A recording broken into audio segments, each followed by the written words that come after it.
Okay, so to be so honest, I am going to have a very tough time with this because I can hear myself speak. My previous microphone setup has been just not recording all the way, and I ain't got that to do. So I the thingy when people connect the thingy to the thingy and they put the headphones on the thingy and they speak and you can hear your voice back. I have never done that yet, but I'm doing it now. So here we go. Hopefully for my last and final time, because this is the third time I'm re-recording this bonus episode, not even a main episode, about a topic that I hate the most, the KKK. Like, who likes that topic? But we'll talk about it. We're going to talk about the Klan, the governor, the Grand Dragon, and the towns where the sun was not allowed to set on you if you look a little bit like me, okay? So, this episode, we're not moving forward in the Jim Jones story. We're not meeting Marceline yet. Actually, we did meet Marceline. See, I'm all over the place today. Okay, this is going to be a rough one, okay? Especially because, like I said, I'm getting very used to being able to hear my own voice back. Not a fan. But, because Marceline was part 5. The last episode I believe I did that I've posted, I've already recorded the bonus episode to this episode. And yeah, just that. Okay, anyway, I'm all over the place. Let me get back to it. All right, so we're going to talk about the water that Jim Jones was born into in 1931. And that is the thing that a lot of Americans don't really like to talk about. And most have probably never talked about in school or in documentaries. Darn sure ain't getting into it. But the Klan, unfortunately. We're going to be talking about how the second one got built and who D.C. Stephenson was and what he did and what finally took him down, and learn what a sundown town is and what the signs looked like and how they worked and who enforced them and which Indiana towns were on that list. And you're going to learn what happened to the Klan after Stephenson fell, which is probably not what your high school textbook told you, if it told you anything at all. And at the end of this conversation, I hope you understand exactly what kind of state little Jimmy Jones was walking around in 1939 with a rock in his hand. So let's talk about it. So the first thing we're going to talk about is the fact that the Ku Klux Klan you may be picturing in your head may not be the one we're talking about right now. So there have been, unfortunately, 3 clans in American history. The first was the post-Civil War one, Tennessee, 1865, ex-Confederate soldiers terrorizing freedmen. And that's the one that got crushed by federal troops in the 1870s under Grant. And so the third Klan is the Civil Rights era one, the Mississippi Burning Klan, Birmingham Bombing Klan. That one runs from roughly the 1950s to the 1970s. And the Klan we're talking about right now is the second one. The second Klan is actually the biggest one. And the second Klan is the one that most Americans know the least amount about. So, the second Klan was born in 1915 in Stone Mountain, Georgia on Thanksgiving night, when a man named William Joseph Simmons lit a cross on fire and declared the Klan to be reborn. And this trigger for the rebirth was 2 things basically happening at the same time. First, D.W. Griffith's film, The Birth of a Nation, was a 3-hour movie that portrayed the original Klan as heroes, and it was screened in the White House by President Woodrow Wilson, who publicly endorsed it. Second, there was the lynching of Leo Frank, and he was a Jewish factory manager in Atlanta, and he had been falsely accused of murdering a young girl, and his lynching basically became a kind of rallying point for this new type of American resentment. And what was different about the second Klan is that the first Klan was anti-Black. That was their whole product. The second Klan was anti-Black, yes, absolutely, without a doubt, but they were also anti-Catholic, anti-Jewish, anti-immigrant, anti-labor union, anti-prohibition. Also, they were also pro something they called the 100% Americanism. Okay. So they're basically a political party in the hood, and they marketed themselves as a civic organization the way the Elks or the Rotary clubs would market themselves. They literally had dues, membership pins, women's auxiliaries. Their youth group was called the Tri-K Club, TRI-K space KLUB. And they threw picnics, and they crowned Klan beauty queens at county fairs. Some of y'all great maybe grandma, may have been crowned a Klan beauty queen at a county fair. Or maybe you yourself could have been baptized in Klan robes because they baptized their babies in Klan robes. And the insane thing about this, for me to learn, is that this was not a Southern movement at this time. This was a Midwestern movement. Indiana, Ohio, Illinois, Michigan. The big numbers were up north, and the biggest of all was Indiana. Why Indiana? Because Indiana in the 1920s was exactly the demographic the Second Klan was selling to. They were overwhelmingly white and overwhelmingly Protestant and overwhelmingly native-born, meaning no first-generation immigrants. It was small town and rural, and it was anxious about Black families moving up from the South during the Great Migration. They were very anxious about Catholic families as well, moving in from Chicago and from Eastern European immigration. Basically, anything that smelled like change, labor union, socialists, they didn't have it to do, basically. And so the Klan walks into Indiana in roughly 1920 and basically are like, we got a club for that anxiety. And Indiana by 1925 had roughly 250,000 dues-paying Klan members, roughly 30% of all native-born white men in the state. The governor, Edward Jackson, was Klan endorsed and Klan funded. The mayor of Indianapolis, John Duval, was Klan. More than half of the state legislature was either Klan affiliated or had taken Klan money to win their seats. And Indiana was, in every measurable sense, a Klan state.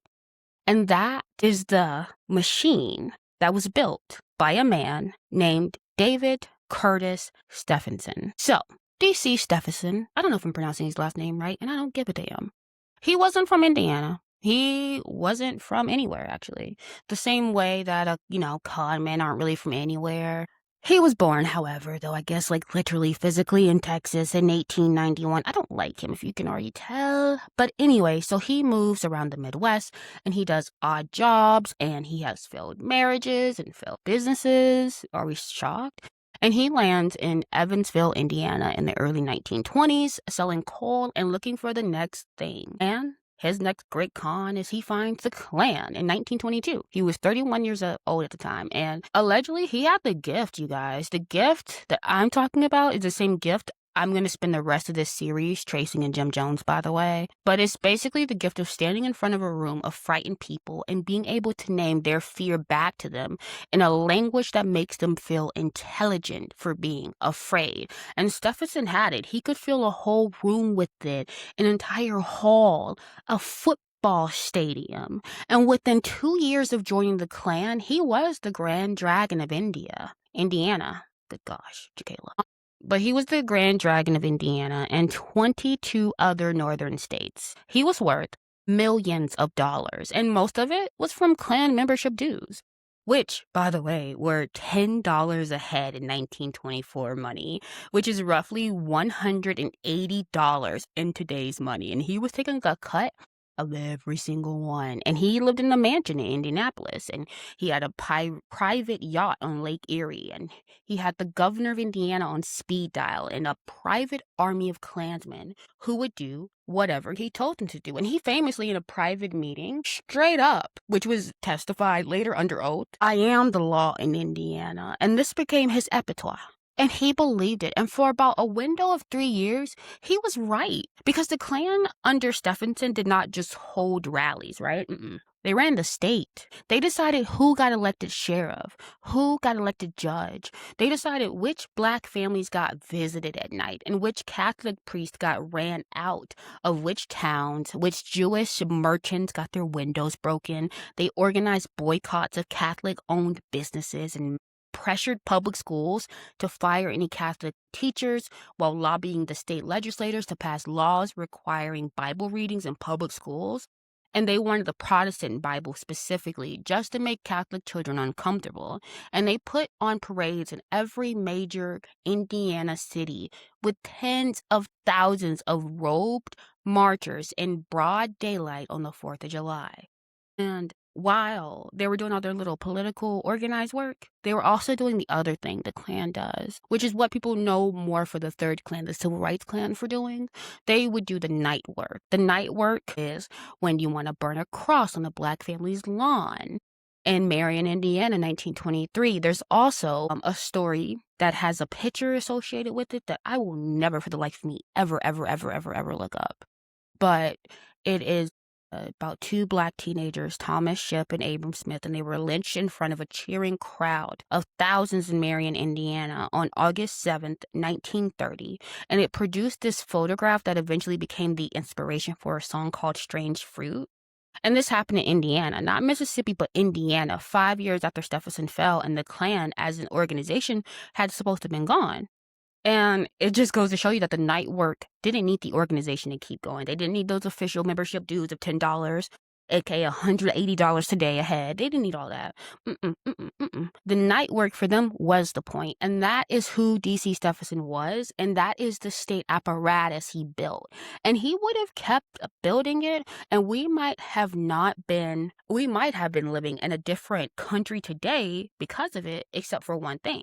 He couldn't keep his hands off women. He couldn't stop assaulting women. So before I tell you how Stephenson fell, I want to tell you probably one of the most important things I feel like in this entire episode, sundown towns. So a sundown town was a town in the United States of America where Black people were not allowed to be inside the town limits after sunset.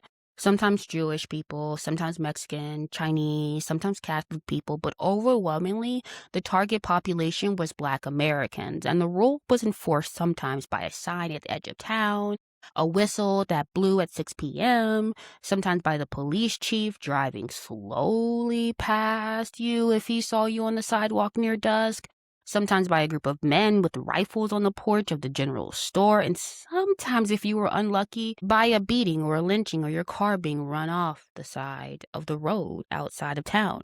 There's a historian named James Loewen who actually spent the last 20 years of his life documenting these towns. He published a book called Sundown Towns in 2005, and by the time he died in 2021, he had documented more than 10,000 of them in the United States. 10,000 American towns had at some point between roughly 1890 and roughly 1968 operated as whites only after dark. That's what we're supposed to be making great again? Okay, cool.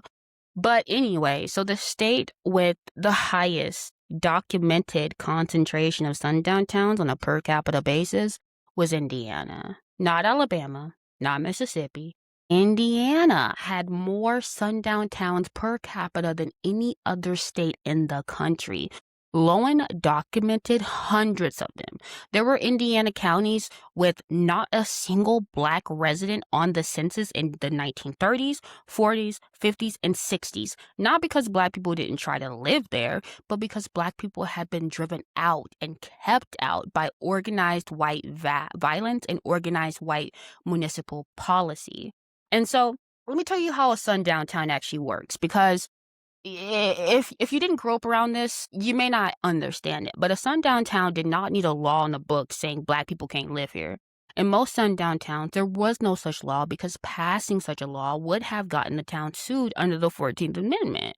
Instead, there was a system that would kind of work in some multiple parts. So the first part, real estate agents could not sell a home in a town to a Black family. If a Black family inquired, the agent would say, "No, sorry, babe, the house is already under contract," or "the sellers changed their mind," or "No, we can't find your application." They would say this over and over and over until the family just finally went somewhere else. The second thing that they would do is banks wouldn't give a mortgage in town to a Black family. And that's the same mechanism as the first.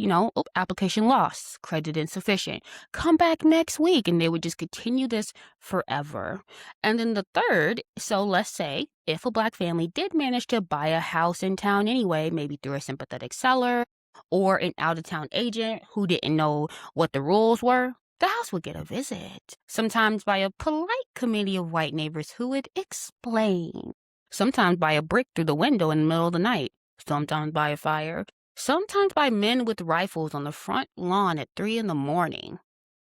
The families would leave. Almost always, the family would leave.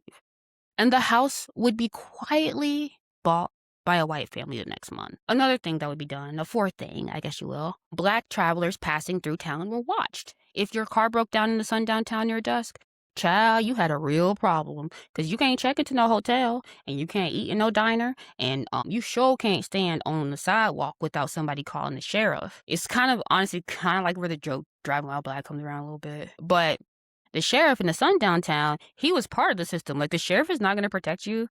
The sheriff's going to escort you to the town line, make sure you keep walking, and that's if you were getting caught a break, okay? If you were unlucky, the sheriff was going to be turning his head while something else is going to be happening to you in those woods outside of town.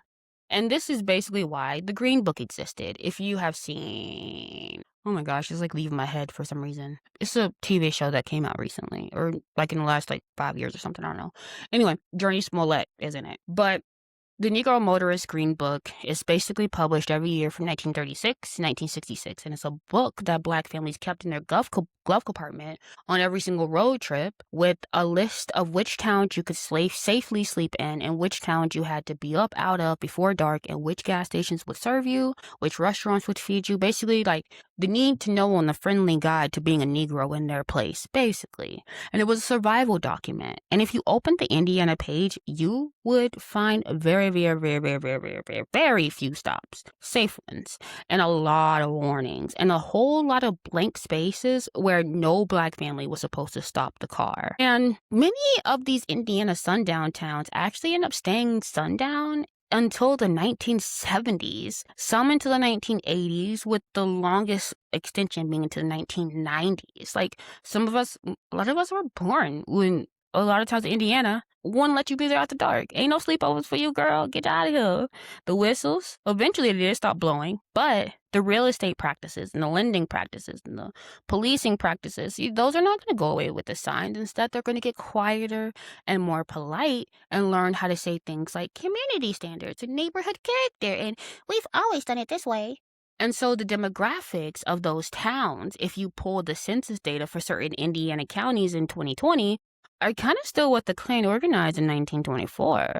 And see, a town does not need a sign to be a sundown town. A town just needs a memory, and Indiana has a long memory, and that is the state that Jim Jones grew up in. Land, Indiana itself, for the record, was never formally documented as a sundown town in Lowen's database, actually, but the surrounding Randolph County had multiple confirmed sundown communities, and the broader region of East Central Indiana was one of the densest sundown towns in the country. Jim Jones, as a child, would have known in the way basically that white children in these towns knew, because Jim Jones, like, he didn't have a lot of friends, and his friends were typically the Black kids who were the outcasts. And so he would know which roads not to drive down after dark with a Black friend in the car, and which towns to skip on the way to Richmond, and which adults in land would react badly if the wrong kind of visitor came to the house. And Jim grew up in this architecture, and then he learned the architecture, and eventually he built his political identity on publicly rejecting the architecture, which is a real thing he did, and on his face is admirable, right? But it's also, as you're going to see in later episodes, the most useful disguise a predator could ever put on.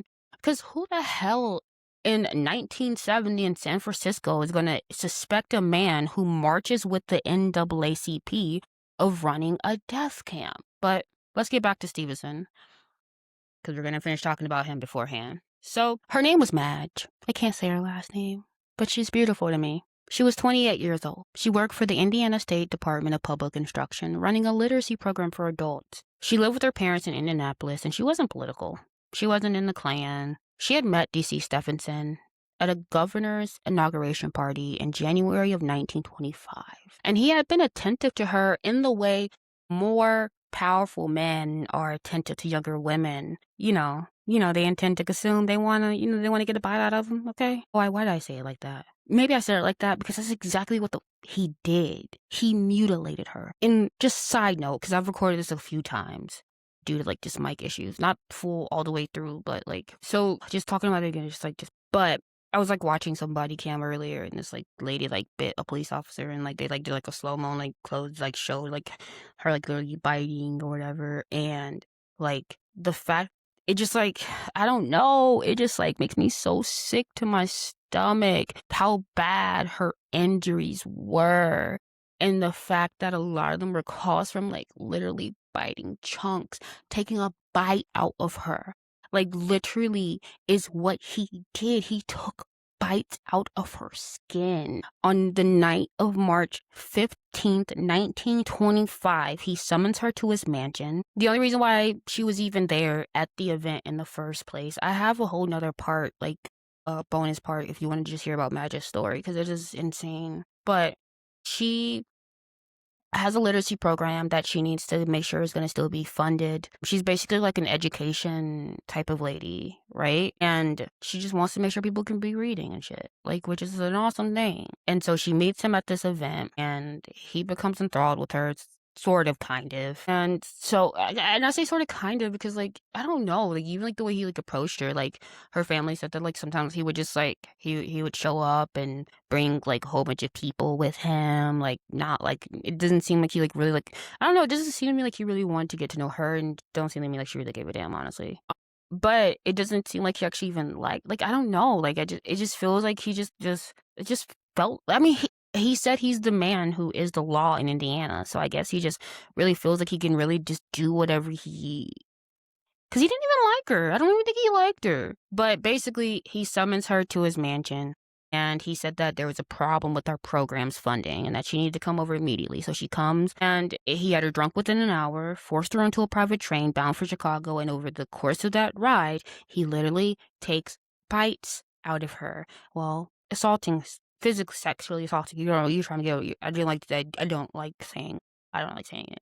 Okay, but he bit her so severely across her face, chest, and body that the train porter later testified that he had never seen injuries like it on a living person. Like, do you know how hard it is to like take a bite out of a person's body?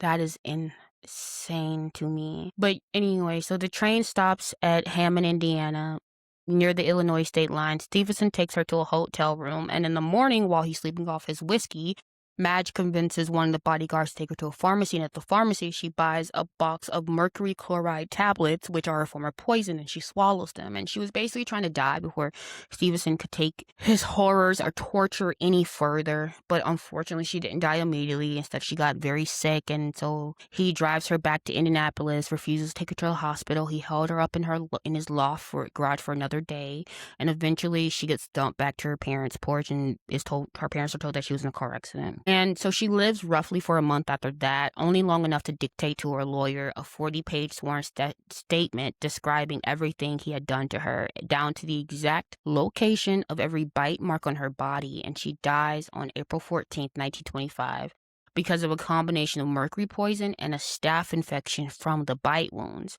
which had never been treated because Stephenson would not let a doctor see her. And her dying declaration gets admitted as evidence at Stephenson's trial. And in American law, a dying declaration is one of the law statements that can be admitted as evidence even though the witness is not present to be cross-examined, because there's a legal tradition that holds that a person who knows they're about to die has no reason to lie. And Madge knew she was dying when she dictated the statement, and she told the truth. So he gets convicted of second-degree murder in November of 1925, and he goes to prison, and he's like, the Klan-backed governor that I put up in that seat is going to be pardoning me, Mr. Edward Jackson himself. And Jackson said, I'm trying to forget you ever existed, boo, okay? And Stevenson said, I'm a petty bit, okay? I have records of every politician I've bribed, every judge I've bought, of every law enforcement officer that has taken Klan money. And so you don't want to free me? I got you, girl. And he hands records to a reporter at the Indianapolis Times. And over the next 18 months, the Times gets to publish a series of investigations that destroys the political career of almost every elected official in the state of Indiana. The governor and the mayor indicted. The Indiana Klan as an organization collapsed. Done data. Bye. Membership ends up falling from 250,000 to under 15,000 within 3 years. And, I think that's like the typical kind of story probably with this whole thing is that like the Indiana Klan fell because of one brave woman's dying declaration and one corrupt Grand Dragon's vanity. And that's true. Madge brought down the most powerful Klan organization in American history. And she did it from her deathbed. And I think that should be remembered in like all of our American history classes, right? But she's not. That kind of sucks. You see, The Indiana Klan as a dues-paying organization collapsed in 1928. The Klan as a worldview did not collapse in 1928. You see, the Klan as a worldview, let's say, they took off the robe, they put on a regular suit, said, I'm going to keep my job at the bank and at the sheriff's office and on the city council, and I'm going to keep doing exactly what I've always done, but we're not going to call it Klan work anymore. Now we're going to call it zoning and lending standards and school district boundaries and law and order. So the sundown town stayed sundown. In some Indiana counties, black population in 1960 was lower than it had been in 1900. And this wasn't an accident. This was 30 years of organized expulsion and 30 more years of quiet enforcement. And the signs at the edge of the town, most of them by 1950s came down because the signs had been embarrassing in news photographs and embarrassing to the Chamber of Commerce. But the real estate agents still would not sell. The banks still not going to give you no money. And the sheriff, he's still going to follow you if you drove through after dark. And the whistle at 6 p.m. still blew in some Indiana towns into 1970s. They said it was officially, this is a town curfew for the children. But unofficially, everyone knew it was a reminder of who that curfew had originally been for. And this is the Indiana that Jim Jones was 6 years old in. This is the Indiana that Jim Sr. sat on the porch in. And this is the Indiana that the kid Jim brought home from school was not safe in. And why? This is why Jim Sr. also turned him away at the door. And this is not an excuse for Jim Sr. It's a fact about the room Jim Sr. was sitting in.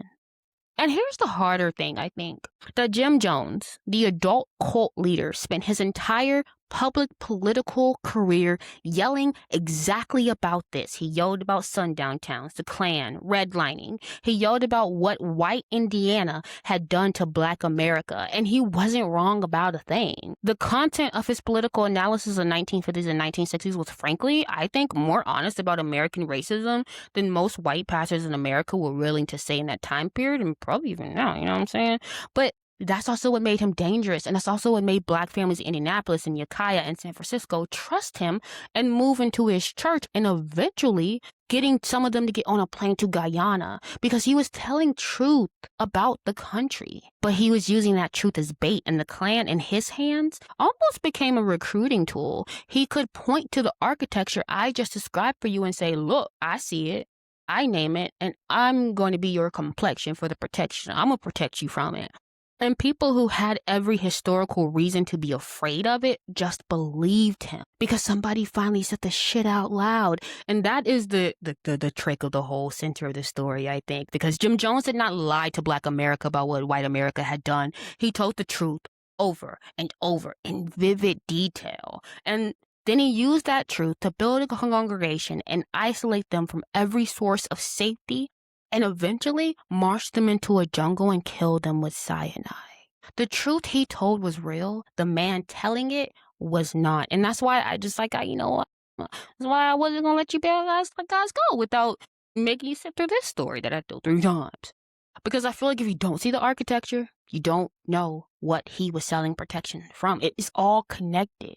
And if you don't know what he was selling protection from, you may not understand why so many people picked up what he was putting down. So, before I let you go, if you want to, I don't know, maybe you're a Black woman in the city and maybe you had a grandparent who left one of these Indiana towns and never went back. Or maybe you're a white woman in Indiana right now, listening from one of those towns, realizing for the first time, oh, this is why my hometown looks this way. Or maybe some of you are neither, and maybe you're just upset, which I think is the correct response. I want to let you know what exists if you want to keep reading. James Loewen's book, as I said, JamesLoewens book, Sundown Towns. It was published 2005, and that's the definitive work to me. And he also maintained, up until his death, a publicly searchable online database of every documented sundown town in America, organized by state and county. You can go look up your own hometown. You may find your own hometown. A lot of people have. Another thing is the Indianapolis Times investigative series from 1927-1928. It won Pulitzer Prize for its exposure of the Klan's grip on Indiana politics. It's archived and it's readable, and the journalism in it, to me, still holds up hundreds of years later. There's also the Marion lynchings of 1930, what I talked about of Thomas Shipp and Abram Smith. Also not just from the song, I guess it was also a subject of a 2003 documentary also called Strange Fruit. And James Cameron, the third young man who was in the jail that night, he survived because a white woman in the crowd shouted that he was innocent. Later, he went on to found America's Black Holocaust Museum in Milwaukee. I just thought that was interesting. And also with the Madge story, I did a follow-up. I'll be posting it after this one. But also, I think more importantly, because I just do an episode, but there's a podcast series. I believe it's called American Scandal, but it goes over Madge. And I think in the last few years, she started to get some of the historical attention that she deserves. Not just with the podcast series, there's also a recent biography and there's a stage play. Because it's just like for 100 years, she was really just a footnote in a story about a powerful man's downfall. But I think she's finally being written about the historical woman that she is. And like, she really is the woman who, from her own deathbed, broke the most powerful white supremacist organization in 20th century America. Madge is important. I think she should be in textbooks. And you know what? Like, that's literally something that, like, we could fix, right? So, before I say adieu, I hope I did this right, okay? It felt a little rushed to me. It didn't feel right to me, honestly, because I don't know. I feel like I talked a little bit more personally in the other recordings, but they don't exist. So, what can we do? Sorry, let me do that little thing. But I don't know. I hope I gave you the history without making it like about me or making it about him because like, I am a black woman. But I just don't want to skip this episode because I don't know. I just feel like so much stuff like just makes him seem like just like some like little like weird charismatic guy, Jim, who did a weird charismatic thing. And the country that built him, I don't know. I feel like gets to like stand off camera and pretend like they had nothing to do with it. But the country had everything to do, right? The Klan had everything to do with it. The sundown towns had everything to do with it. Indiana had everything to do with it. He didn't just come from nowhere. Jim Jones came from somewhere very specific, and that somewhere is still there. So next we'll be talking about Indianapolis. Finally kind of getting back on schedule with everything. But next week we're going to talk about Indianapolis, the integration work, the Methodist Hospital, the Rainbow Family, Father Divine, and the homework Jim copied. Father Divine is a crazy one.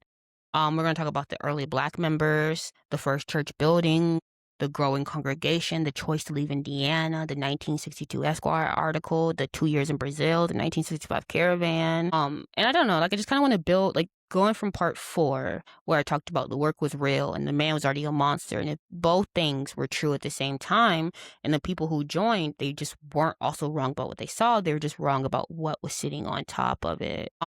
And then definitely talk about the caravan arriving in Ukiah, and I'll probably split off to do the next part and talk about California and a whole bunch of black people getting off getting out of cars at the vineyard. And child, they had no idea where they were. They had no idea what they're about to be part of. They had no idea that the man that they were following had just figured out for the first time in his life what he could actually do with people who had nowhere else to go, unfortunately. Because, like, if you can get someone to move with you from one state to another state, and then as we will see him do, go from there then to jump, like, you can get him to move then to another country, probably. And he exploited that. So, yeah, see you later.